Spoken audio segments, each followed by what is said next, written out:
కేటీఆర్ కు big shock ఇచ్చారు jumping ఎమ్మెల్యేలు. సిఎల్పి మీటింగ్ కు హాజరయ్యారు ముగ్గురు ఎమ్మెల్యేలు. 10 మంది జంపింగ్ ఎమ్మెల్యేలు కడియం శ్రీహరి, తెల్లం వెంకట్రావు అలాగే సంజయ్ సిఎల్పి మీటింగ్ కు హాజరయ్యారు. అయితే సిఎల్పి మీటింగ్ కు హాజరైన ఆ ముగ్గురు ఎమ్మెల్యేలు కాంగ్రెస్ పార్టీ కండువా కప్పుకోవడానికి నిరాకరించినట్టుగా తెలుస్తుంది. ఇప్పటికే జంపింగ్ ఎమ్మెల్యేల వ్యవహారం సుప్రీంకోర్టులో ఉన్నందున ఆధారాలు ఎక్కడ దొరుకుతాయనే టెన్షన్లో ఈ ముగ్గురు ఎమ్మెల్యేలు ఉన్నట్టుగా తెలుస్తుంది. అయితే సీఎంతో మాట్లాడేందుకు వాళ్ళు సిఎల్పి మీటింగ్కి వచ్చామని చెప్తున్నట్టుగా తెలుస్తుంది. సో మొత్తం మీద 10 మంది జంపింగ్ ఎమ్మెల్యేలు ముగ్గురు మాత్రమే సిఎల్పి మీటింగ్ హాజరవడం పట్ల ఒక చర్చకు దారితీస్తుంది. సో కాంగ్రెస్లో చేరిన బీఆర్ఎస్ ఎమ్మెల్యేలు 3 రంగుల జెండా చూస్తేనే ఇప్పుడు భయపడుతున్నారు. ఆ జెండాను మెడలో వేసుకునేందుకు, చివరికి చేతిలో పట్టుకునేందుకు కూడా జంకుతున్నారు. ఆ జెండాతో తమ పదవులకు ఎక్కడ ముప్పు వస్తుందోననే ఆందోళన కూడా చెందుతున్నారు. ఇక సిఎల్పి సమావేశానికి స్టేషన్ ఘన్పూర్ ఎమ్మెల్యే కడియం శ్రీహరి వచ్చారు. ఆయన చూసిన సిఎల్పి సిబ్బంది కాంగ్రెస్ కండువా కప్పేందుకు దగ్గరికి వెళ్తే తాను మీటింగ్ కోసం రాలేదని, సీఎంను కలిసి నియోజకవర్గ సమస్యలపై మాట్లాడేందుకు వచ్చానంటూ ఆయన సున్నితంగా తిరస్కరించినట్టు తెలుస్తుంది. ఆ తర్వాత వచ్చిన తెల్లం వెంకట్రావు, జగిత్యాల ఎమ్మెల్యే డాక్టర్ సంజయ్ కూడా కాంగ్రెస్ కండువా కప్పుకునేందుకు నిరాకరించినట్టు తెలుస్తుంది. ఇప్పటికే ఎమ్మెల్యేల అనర్హత కేసు విచారించిన సుప్రీంకోర్టు తన తీర్పును పెండింగ్లో పెట్టింది. ఈ సమయంలో కాంగ్రెస్ కండువాలు కప్పుకుంటే పార్టీ మారినట్లుగా ఆధారాలు దొరుకుతాయేమోననే ఆందోళన ఎమ్మెల్యేల్లో ఉన్నట్లు తెలుస్తుంది. ఎమ్మెల్యేలు కడియం శ్రీహరి, తెల్లం వెంకట్రావు, సంజయ్, ఎమ్మెల్సీ కోదండరాం కూడా సమావేశానికి హాజరయ్యారు.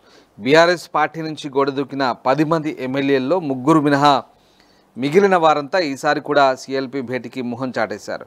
భద్రాచలం ఎమ్మెల్యే అలాగే స్టేషన్ ఘన్పూర్ ఎమ్మెల్యేలు మాత్రమే వచ్చారని తెలుస్తుంది. ఇక మరోవైపు పార్టీ ఎమ్మెల్యేలు తమ నెల జీతం నుంచి 25,000 పార్టీ ఫండ్ కోసం చందా ఇవ్వాలని సిఎల్పి నిర్ణయించింది. అయితే బీఆర్ఎస్ పార్టీ నుంచి గోడదూకిన ఫిరాయింపుదారులకు ఈ చందాల నుంచి మినహాయింపించినట్టు తెలిసింది. సుప్రీంకోర్టులో వారి కేసు విచారణలో ఉన్న నేపథ్యంలో ఫిరాయింపుదారులు పార్టీకి ఇచ్చిన చందాలను కోర్టు అదనంగా స్వీకరించే అవకాశం ఉంది.